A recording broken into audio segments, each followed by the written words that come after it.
उजुड़ा चाष क्षेत्र में पहुंचले विधायक जगतसिंहपुर जिले में लघुचाप जनित अदिनिया वर्षा जो चाषी कूल अस्तव्यस्त हो पड़ी। जिलार हजार हजार हेक्टर धान चाष तथा पनीपरिया खेत गत 24 तारिख ठारू आज पर्यंत पानी में बुड़ी रही।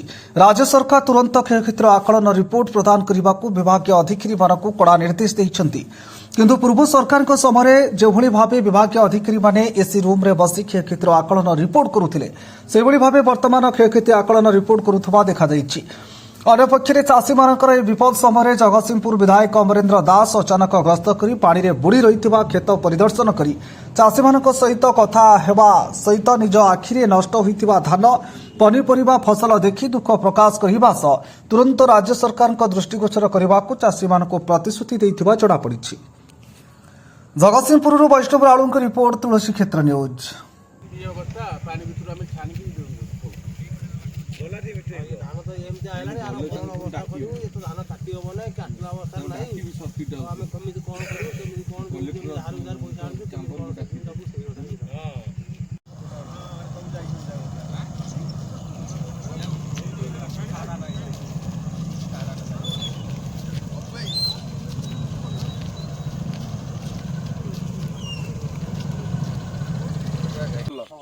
सेटा से सरकार किणुचंती 42 टका केत पैसा रे प्रथम फेज रे देले 20 टका सब्सिडी आउ सेकंड फेज रे देबे आउ 10 टका माने गोटे चासी की ये भी पोको लागि गेला ये पाखरु नै से फोटो गुरा ये कोबी आगोटा टमाटर ये से आउ दियो अब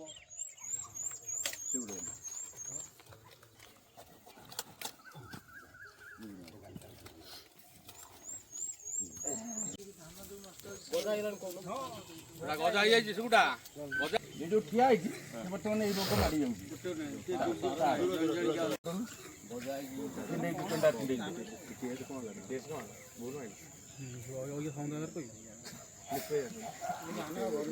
पेटे खाल कोन ए केते टका आपण पाई थांते एतुर धान केते क्विंटल लेखांते ये जांगा ये 25 क्विंटल 13 क्विंटल मु बेसिस रे देले चासी को पाखु तो आसी ना एरिया को आसी ना कोड देले रिपोर्ट देखु आपण देखु ना मत देई जनी उठी नहीं तो सेल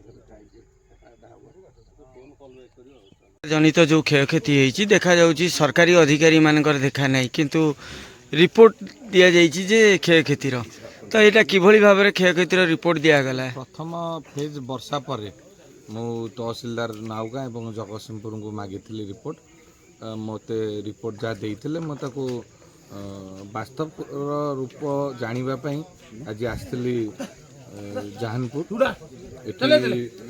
प्रथम जाइली जो आपणकर मोर चाषी भाई माने कोबी फसल करिसेंती एक नंबर कोबीर पाखापाखि 70% अमल हो जाए कि 30% नष्ट हो गला एवं 2 नंबर कोबी जो लगी से संपूर्ण नष्ट हो गला बर्तमान जोटा जनवरी मासरे अमल होता एवं आलू चाष बीन्स कोलथ ये संपूर्ण नष्ट हो गला बिलरे पाखापाखि हाफ इंच रु फुटे लेखा पानी महारारे जमी तेणु चाषी भाई माने सर्वशांत हो गले विशेषकर ये जो चाषी मैंने अच्छा 80% होती भाग्य चाषी तांकर बर्तमान सी केमी प्राप्य पाइबे काली भी जिलापाल सहित मु काली सुशासन दिवस रे विषय आलोचना करूँ जिलापाल आश्वासना देइचंती किभली भाव में भाग चाषी माने तांकर जो क्षतिपूरण पाइबे बर्तमान सरकार तो क्षयक्षति आकलन करले निश्चित भाव में सरकारी स्तर में जो क्षयक्षति दबा कथा लोक पाइबे किंतु जे भाग चाषी सी केमती पाइब ये गोटे बड़ समस्या है कारण जहाँ ना जमी अच्छी तांको अकाउंट को पलि जीव किंतु जे प्रकृत में खटी पैसा खर्च करी महाजन धार उधार आनी पैसा बर्तमान सी केमी प्राप्य पाइबे ये हूँ बड़ चिंता एवं एबे धान जमी सब बुलिक देखु धान फसल जो मैंने काटिक बिले रखी उठे पारि ना ये जो द्वितीय पर्याय वर्षा आज की 4 दिन है लगिक रही मैं भावुची धान फसलर पाखापाखि 60% नष्ट होबार संभावना अच्छी कारण जेतिकी ठिया ही अच्छी से जदिओ परवर्ती पर्याय होची अमल हो पारे किंतु तार मान रहिबो नाही जो एफएक्यू मान रखा जाइछि जोथि पई ଆମର ଚାଷୀ ଭାଇମାନେ 3100 ଟଙ୍କା ପାଇଥାନ୍ତେ। ସେଟା କହିବେ ମୋ ନାଁ ସୁବଳ ସ୍ୱାଇଁ, ଆମ ଘର ଜାହାନପୁର। କ'ଣ ସବୁ ଯୋଉ ବର୍ଷା ଯୋଉ ହେଇଛି ଆମେ ଧାନ କ୍ଷତି କରିଛୁ, କୋବି କରିଛୁ, ମୂଳା, ଆଳୁ ଇଏ ସବୁ କରିଛୁ। ଇଏ ସବୁ ଆଉ କିଛି ଆସିହେବନି। ଆଉ ବିଲରେ ଯାହା ଯେମିତି ଆମେ ସୁଧ ଦିଆକୁ ଆଣିକି ଭାଗ ଚାଷୀ ଭାବରେ କାଟ ଦିଆ ଆଣି କରିଥିଲୁ, ସେସବୁ ଆମର କିଛି ଆଉ ନାହିଁ। ଯାହା ଅଇଖା ଆସିବ ଭାଗ ଚାଷୀ ବାଲା ନେବେ, ଆମେ ଆମର ନିରୁପାୟ ହେଇକି ରହିବୁ। ଆମର ସବୁ ଗଲା। ଇଏ ଫସଲ ହେତୁ ଆମେ ଯାହା କରୁଛୁ ଏତେ ଆମର ଆସିକି 50 ବର୍ଷ ହେଇଗଲା, କୌଣସି ନେତା ଏମ୍ଏଲ୍ଏ କାଦୁଅରେ ବିଲକୁ ଆସିନଥିଲେ। ଆଜି ଯାହା ହଉ ଆମର ଅମେନ୍ଦ୍ର ବାବୁ ଏମ୍ଏଲ୍ଏ ଆସିକି ବିଲରେ କାଦୁଅରେ ପଶିକି ଆମ ସାଙ୍ଗରେ ସବୁ ଦେଖୁଛୁ, ସେଇଗୁଡ଼ାକ ଆମକୁ ଖୁସି ଲାଗୁଛି। ତ ବର୍ତ୍ତମାନ କହିବାକୁ ଗଲେ ଯେ ଆପଣଙ୍କ ଅଞ୍ଚଳକୁ କୌଣସି ଅଧିକାରୀ ମାନେ ଆସିଥିଲେ? ସିଏ ଆସିଲେ ବିଲକୁ କ୍ଷେତ୍ର ଉପରୁ କେହି ଆସନ୍ତି ନାହିଁ, ସେ ବାହାରେ ଉପରେ ଦେଖିକି ଯାଆନ୍ତି, କିନ୍ତୁ ବିଲ କ୍ଷେତ୍ର ଉପରୁ କେହି ଆସନ୍ତି ନାହିଁ, ଷ୍ଟେଜ ଉପରକୁ। ତ କ'ଣ କହିବେ ଆଜି ବିଧାୟକ ଯୋଉ ଆସିଛି? ଆଉ ବିଧାୟକଙ୍କୁ ଆମେ ଜଣେଇଲୁ, ବିଧାୟକ ଦେଖିଲେ ତାଙ୍କର ଯାହା ଥିବ ସେ ଭାଗ ଚାଷୀ ପାଇଁ କ'ଣ କରିବେ କି ଆମକୁ ମାରିବେ, ଯାହା କରିବେ ସେ ତାଙ୍କ ଉପରେ ଆପଣ ଲାଗୁଛି କେଉଁ ଆମକୁ ଲାଗୁଛି। ଆମକୁ ଜାହାନପୁରରେ ଆସି ପହଞ୍ଚିଛନ୍ତି ଆମର ମାନ୍ୟବର ବିଧାୟକ ଶ୍ରୀ ଅମରେନ୍ଦ୍ର ଦାସ ମହୋଦୟ। ଚାଷୀମାନଙ୍କର ଦୁର୍ଦ୍ଦଶାକୁ ଦେଖି ସେ ସହିପାରୁନାହାନ୍ତି, କିନ୍ତୁ ଆଜି ପର୍ଯ୍ୟନ୍ତ ସରକାରୀ ରିପୋର୍ଟ ଠିକ୍ଠାକ୍ ଭାବେ ଯାଇନାହିଁ ବୋଲି ସମସ୍ତ ସରକାରୀ କର୍ମଚାରୀଙ୍କୁ ସେ ଅବଗତ କରିସାରିଲେଣି। ତହସିଲଦାର, ଏଗ୍ରିକଲଚର ଅଫିସର।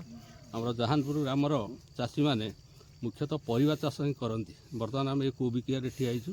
ଏଠି କୋବି ହେଇଛି, ଝୁଡ଼ଙ୍ଗ ହେଇଛି, ଆଳୁ ହେଇଛି, ବିଭିନ୍ନ ପ୍ରକାର ଅର୍ଥକାରୀ ଫସଲ ସବୁ ହେଇଛି, ଯାହାକି ବର୍ଷାରେ ଆଜି ସମ୍ପୂର୍ଣ୍ଣ ରୂପେ ଧ୍ୱଂସ ହେବାକୁ ଯାଉଛି। ଆଳୁ କିଆରି ଗୁଡ଼ା ପାଣିରେ ବୁଡ଼ିଛି। ଏଠି ଆମେ ଠିଆ ହେଇଛୁ ବର୍ତ୍ତମାନ ଏ ଯେଉଁ କୋଳଥ କିଆରିରେ। ଯେଉଁ ବର୍ଷା ବର୍ତ୍ତମାନ ହେଲା, କୋଳଥ ଗୁଡ଼ାକ ଭଡ଼ଙ୍ଗି ଯିବ, ଇଏ ବି ଆଉ ହେବ ନାହିଁ। ତେଣୁ ବିଭିନ୍ନ ପ୍ରକାର ପନିପରିବା ସବୁ ଆଜି ନଷ୍ଟ ହୋଇଯାଇଛି। ତ ବର୍ତ୍ତମାନ ଗୋଟେ ଜିନିଷ ଯାହାକି ଯୋଉ କ୍ଷୟକ୍ଷତି ହେଇଛି, ଆଜି ଚାଷୀମାନଙ୍କର ଗୋଟେ କୁଠାରଘାତ ହେଇଛି, ତ ଏ ସମୟରେ କୌଣସି ଅଧିକାରୀ ମାନେ ଆସିଥିଲେ କି ଚେକିଂରେ? ପ୍ରଥମ ପର୍ଯ୍ୟାୟରେ ଅଧିକାରୀ କିଛି ଗୋଟେ ରିପୋର୍ଟ ଦେଇଛନ୍ତି, କିନ୍ତୁ ଆମର ଚାଷୀମାନେ ଅବଗତ ନାହାନ୍ତି। ସେମାନେ ଚାଷୀଙ୍କ ପାଖକୁ ଆସିନାହାନ୍ତି। ହୁଏତ ସେ ରାସ୍ତାରେ ବୁଲିକି ସେମାନେ କ'ଣ ରିପୋର୍ଟ ନେଇଥିବେ, ଯାହାକି ଚାଷୀମାନେ ଅବଗତ ନାହାନ୍ତି। ତେଣୁ ମାନ୍ୟବର ବିଧାୟକ ମହୋଦୟ ବର୍ତ୍ତମାନ ଏଗ୍ରିକଲଚର ଅଫିସର ଏବଂ ଆମର ତହସିଲଦାର ସମସ୍ତଙ୍କୁ ଅବଗତ କରିସାରିଲେଣି। ସେମାନେ କ୍ଷେତ୍ର ପରିଦର୍ଶନ ନିଜେ ଆସିକରି ପହଞ୍ଚିବେ, କରିବେ ଏବଂ ସଠିକ୍ ରିପୋର୍ଟ ନିଶ୍ଚିତ ଦେବେ।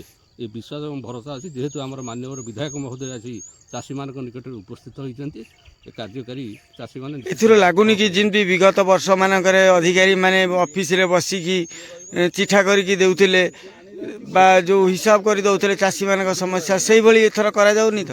ସେଇ କଥା ବି ମାନ୍ୟବର ବିଧାୟକ କହୁଥିଲେ ଏକା ଯେ ସରକାର